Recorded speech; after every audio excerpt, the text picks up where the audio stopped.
Hello again, everyone. This is Bob Martin, the RCSubGuy with the Nautilus, Drydocks.com, and this is Chapter 4, the build-up of this really cool 1/48 scale Disney Nautilus model kit. In this chapter, we're going to be covering the detailed parts, cleaning up all of the seams, and your favorite part, getting it painted up to make it look like the boat in the movie.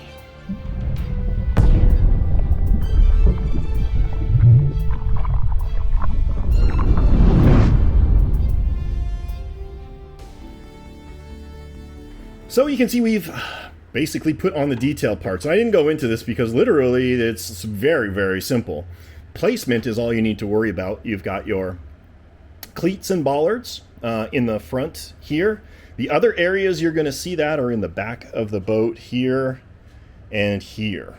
All right, so that is the placement of the cleats and bollards. We've also got our skiff hold down wheels that go there. Our ladder rungs, and those are placed here, here, and up the side of the wheelhouse. I recommend maybe a little bit of medium CA or thin CA. Works really, really good there as well. And then, of course, we put on our hatches, making sure that the alignment is really good for all of that. Our raker arch has been installed. These dive planes just snap into place, and we're going to be touching on how to stiffen these up a little bit so they don't flop around.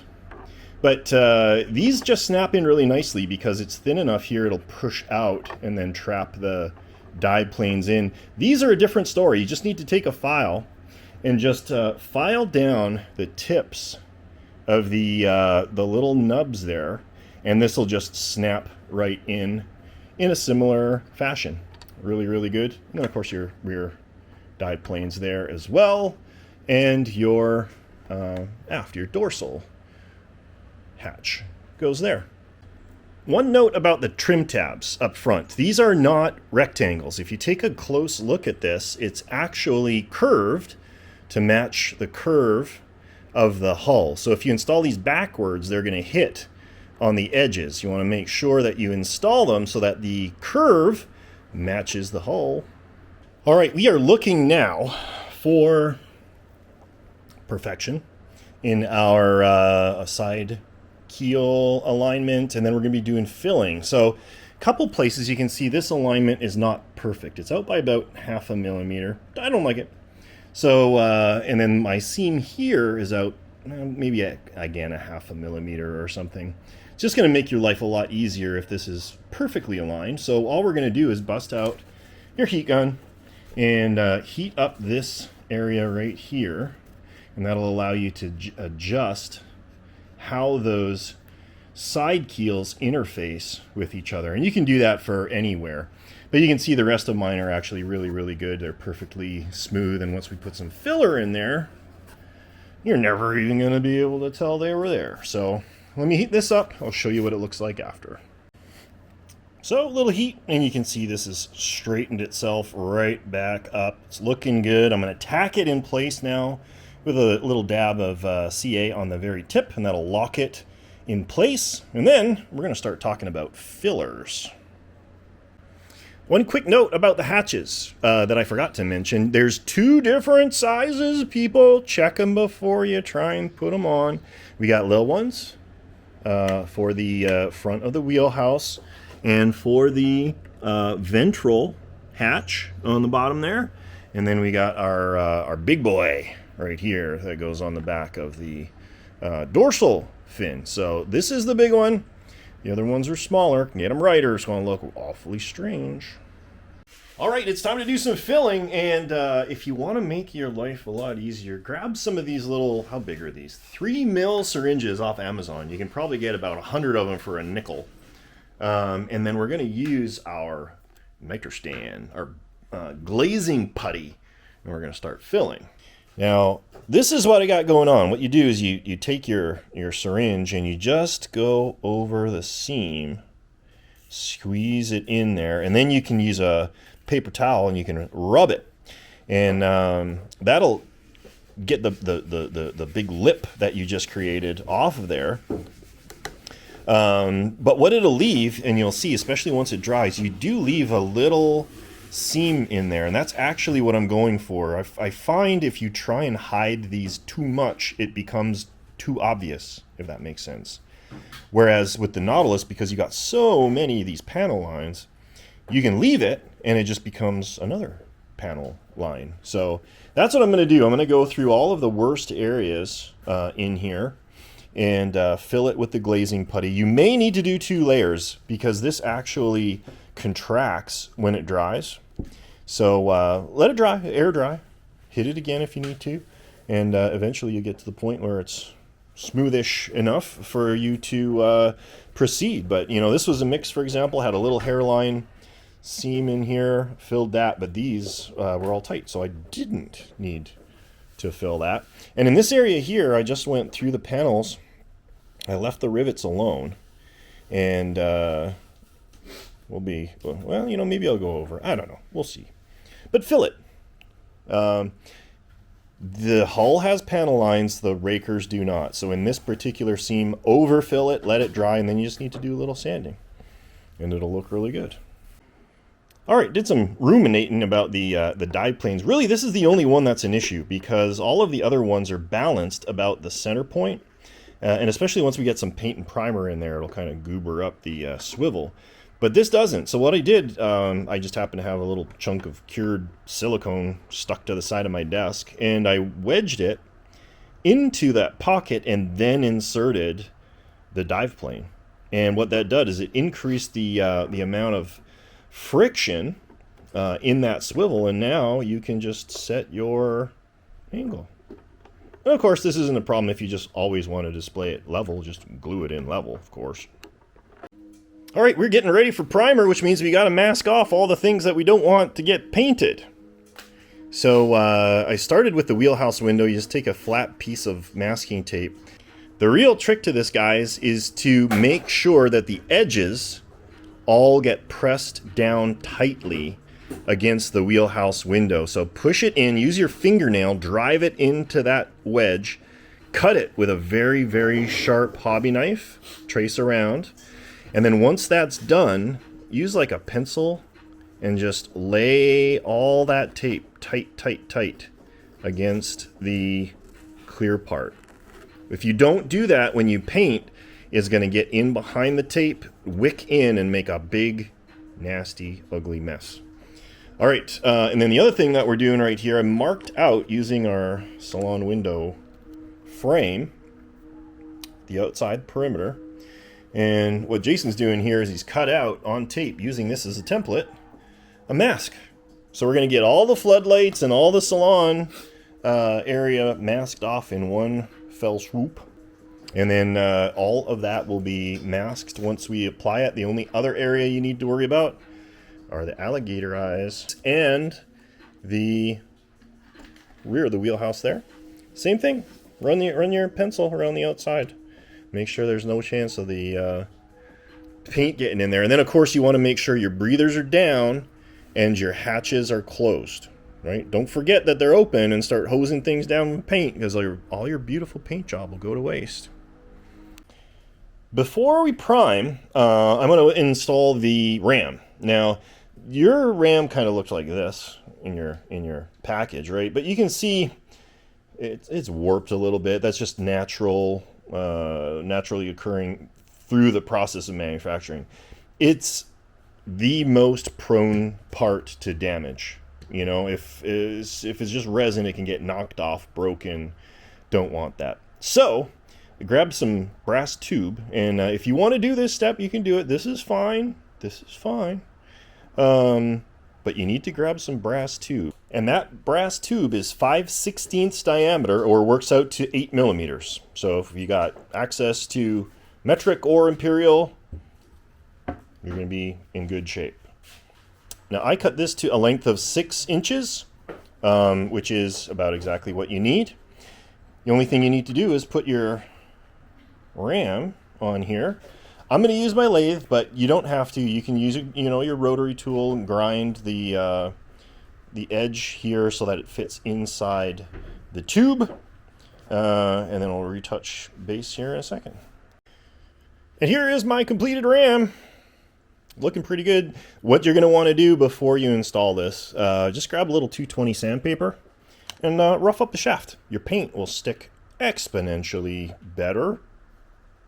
And here's the ram, nice and solid. That is not going anywhere. Precision fitment with the inside of the nose there. If that doesn't fit, then obviously you're going to need to run a bit in there. Again, I would do it in reverse. Don't do it forward. You'll snap the nose off. We are going to finish up what we were doing outside. We're going to bring this out, throw some primer on it, and then take a look and see what we need to do to clean everything up. All right, the model has been primed, and I've done a little bit of sanding and a little bit of more filling and that kind of stuff. We're going to put the spiral speed indicator in here in a moment. But first I want to show you what I did with the lower hatch. Now obviously you could glue it, but if you want to pose your little diver dudes underneath, like they're coming out of the bottom of the Nautilus, you need to be able to open it. So if you need to be able to open it, you got to be able to keep it closed. And all I did for that, I got some little magnets and I glued one to the hatch and then one on a little crossbar on the inside, because obviously you'll never see that. And it just stays closed magnetically. So you can elect to keep it open to show the little divers walking around, or keep it closed. Up to you. All right, here's the spiral speed indicator. And of course the idea behind this is that it spins in the water and gives some kind of an indicator on a gauge of some kind in the wheelhouse as to how fast you're moving. Just goes in there just like this. We're going to tack it down with a little glue. It's the same color as the rest of the hull for the most part, but hey, it's your boat. You can go crazy. Do it however you want. I'm just going to glue it in there, and it'll be the same hull color because that's how it was in the movie. All right, one more quick note about the Nitro Stan or the glazing putty. It's like an acetone-based filler, and when you spread that over the primer, it will dissolve the primer. And if you're trying to wipe it, sometimes it'll like gum up and stuff like that. So it is kind of important to try and get as much of that filling done before you prime. It's certainly possible afterwards, and you'll have to because you'll find little spots that need to be addressed. But just watch out for that. Don't smear it in and then, wipe and then get all sorts of messy nastiness. Sometimes it's better just to spread it, let it dry, and then sand it rather than wiping it like we did in the first steps. All right, time for base coat. I've got just an extra plug I had in there just to protect the electrical connection that I have. And weapon of choice is Espresso Satin by Rust-Oleum. And again, I'm using these paints because it's the most easily accessible for all you guys. You don't have to go to like hobby store or get, special paints for anything like that. So we're going to go ahead and hose this down. I want to show you how I do it. So what I typically do is start with a very light mist all over everywhere, and that will create little binding spots for the next layer of paint. Once you have that on, I'm just going to let that dry for just a few seconds, well, minutes, whatever, and then we're going to go on to a little bit heavier coat. Don't go crazy. Less is more. So what you're left with at this point is a dark brown Hershey chocolate kind of looking thing, and that's not ideal. So now, stage 2, we're going to do some misty mist with a little warm caramel color. And this is just a little practice, just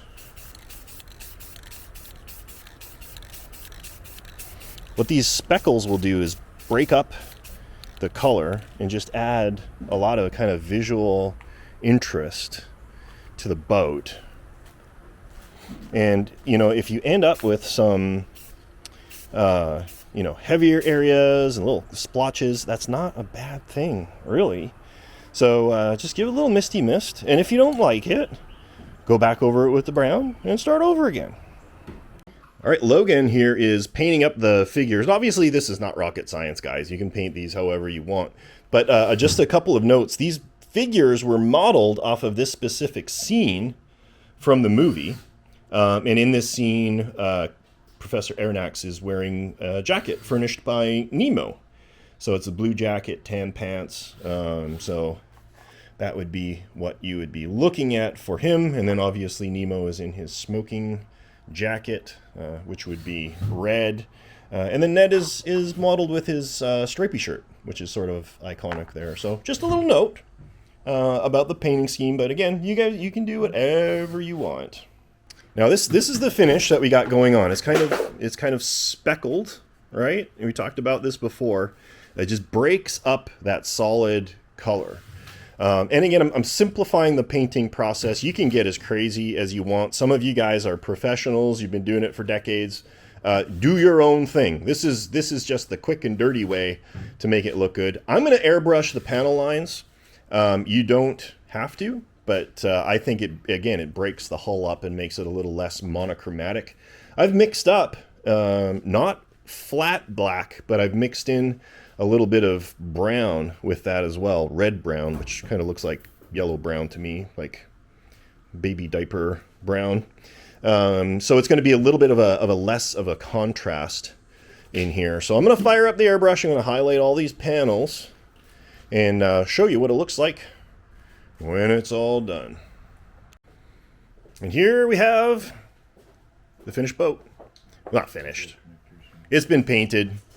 I really love how this turned out. It reminds me of like an aged penny. A lot of previous builds that I did had that rusting solution, and you guys have seen me use it before, and you were probably all excited about showing it in use here. It's hardly available. It's hard to get, and the new formulation, in my opinion, is garbage. It works terrible compared to how it used to be. This is kind of bulletproof because you'll always have access to paint. And I will also note that the Nautilus in the movie, it wasn't really rusty. If you take a look at the scenes, it was brown. It was just a brown color.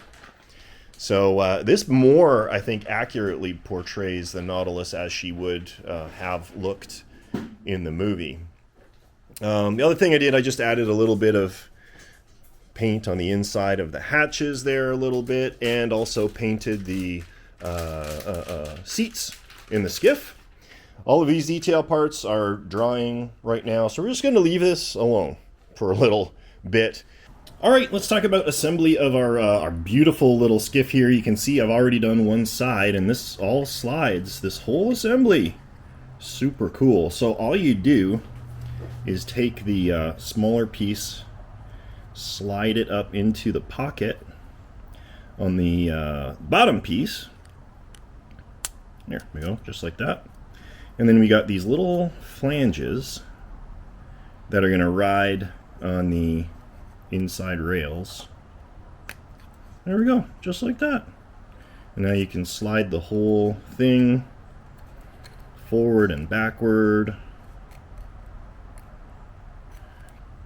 Display the skiff open, closed, whatever you want to do. Cool little kit all in and of itself.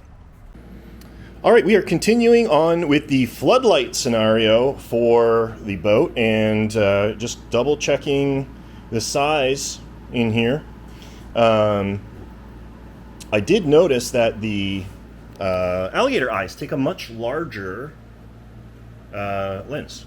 So you might want to grab a larger one from like Hobby Lobby or something like that, rather than using the little ones that were provided. But these are requiring a certain degree of dexterous alacrity in order to cut. You see I've already cut out the large Salon floodlight lenses, and I'm going to show you what you need to do. It takes some skill, takes some practice. There are extras in there in case you mess it up. All right, secret sauce here, people, is brand new blade in your hobby knife. And what you're going to do here is pierce the side of the floodlight, and you're going to cut around like this. So you're going to stab it in and just do a little wiggle wiggle. Use the white backing as a guide and just turn it as you move around the perimeter. And eventually you're going to end up with a perfect little floodlight. And if you need to, you can get your nippers or your scissors or whatever and trim it to make it perfect, but that'll be my alligator. Now you just need to do that again about like 3,500 times for all the rest of the floodlights. One more note about these. Now, the supplied Google eyes are 10 millimeter diameter, which is the precise size of the openings. The challenge is that the suppliers actually don't rate it by the dome size, they rate it by the white backing. And I find, I grabbed another pack of these things on Amazon for $6. You get all of these, and it has all of the correct sizes in here. So your smaller floodlight holes are actually 12 millimeter, and the ones for the alligator eyes are 16 millimeters in diameter. The supplied ones that you got with your kit are the correct diameters for the large floodlights. So if you want perfect fit, and these, by the way, are press fit, they work a little better. You want to maybe grab this this variety pack off of Amazon for like $6.99. All right, once you have all of your floodlights installed, they should look something like this. And you can see they're perfectly see-through. Now, you may elect to mount them like that, you know, so that you can see the lights behind. I prefer a little frosting. So what I'm going to do is set these out on a towel, and I took my alligator eyes and I stuck them to some tape that I've got on here. I'm going to use some matte clear, and I'm going to hit the back side here. I'm going to frost to the inside of all of these lenses with the matte clear. And you might want to do 2 coats, you know, just something to diffuse it so you're not looking straight in at those LEDs. But again, this is an optional step. You don't need to do it. So this is what you should end up with at the end of the day. What I did to glue this on, I just put a drop of CA on the inside of that frame and then dropped the clear floodlight, or sorry, the clear salon window on top there. You can see I have these drying. And if you get that little bit of like misting on there, that just wipes off.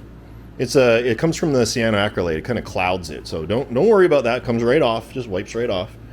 And these things just go right, if you did everything correctly, they're just gonna sit like right there, like that. Now, what I would highly recommend is, rather than gluing these, use a little bit of silicone on the 3 little nubs on the inside, and that way, if there's ever anything wrong, you know, with the interior, or if you want to upgrade it, or something falls off, you can just pop that right off. So I'm going to go ahead, put a little bit of silicone on those 3 little tabs, put it on, tape it down, and then that'll be done, and we'll move on to some final weathering. All right, we're beginning the final weathering stages here. And again, I'm making this simple for everybody. I find pastels are the easiest to work with. And I've got these assorted ones here. I got some green and white and yellow for like rust and mold and salt streaking. You can get these at like Hobby Lobby and that kind of stuff, just pastel powder. And I'm just using a brush, and I'm getting almost all of the powder off. And I'm starting with the scuppers. And you just want to streak it kind of downward. And I know that looks like a lot, right? It looks like a lot. But what you do after is you just streak it down with your hand, and that really kind of subtles it up. Now, do not overdo this. A little bit goes a long way. Stop what you're doing, take 5 steps back, and look at it. It's easy to get like overcompensating when you're, you know, 6 inches away with your nose pressed to your work. So just take a break, you know, do a scupper, a little bit, just a little bit of it, and then take a step back. There you go. See, look at that. That's what you're after, is just something subtle coming out of these scuppers, some salt streaking. And bear in mind, if you really want, you know, the actual proper way, the water line when it's fully surfaced is just above the salon blister here. So anything under that water line wouldn't streak. So don't streak anything under down here, like here, for example, unless you want it to be more of a like Drydocks streaky look thing. But this is all completely up to you. This is your boat. Do what you think looks good. There is no right and there is no wrong, and anybody that tries to harp on you for doing your boat your way needs to get a life. So you're going to do all of that, mostly white under here, and then we're going to switch colors and do a few little streaks from a few of the detail parts, and we're getting pretty close to having this thing done. Well, here we are, the finished product. If you've been following along, you should end up with something that looks approximately like what you see before you. Obviously, like I said, guys, you know, don't stress about following these directions precisely. It's your boat. You can do almost anything that you want. So long as you're happy, that is all that matters. Hope you enjoyed this video process. If you have any questions, by all means, reach out anytime. Bob at nautilusdrydocks.com. I appreciate you watching. By all means, like and subscribe to my channel. I got lots of cool projects going on all the time. With that, I'm going to let you go. You have a great rest of your day, and we will catch you next time.